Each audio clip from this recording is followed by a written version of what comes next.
साहिवाल से खबर शामिल करते हैं। हमारे रिपोर्टर इरम आसिफ की रिपोर्ट के मुताबिक सैलाब ने साहिवाल के दर्जनों देहातों को अपनी लपेट में ले लिया, जिसके बायस हज़ारों खानदान शदीद मुश्किलात का शिकार।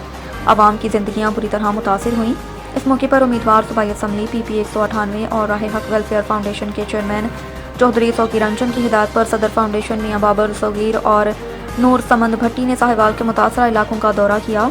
इस दौरान मौसा, हज़ारा, कोड़े शाह, दादा बलोच, शाहमंद बलोच और करम बलोच समेत मुख्तलिफ देहात में मुतासरीन को राशन, नक़द रकूम, पानी और अशिया खुर्दनोश फराहम की गई।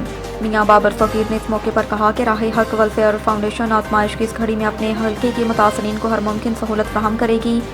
उन्होंने कहा कि मुतासरीन का दुख हमारा दुख है और जब तक उनके जख्मों का मुदावा नहीं होता हम चैन से नहीं बैठेंगे। मियां बाबर सगीर ने कहा कि मुतासरा इलाकों में इमदादी कैंप कायम किए जाएं।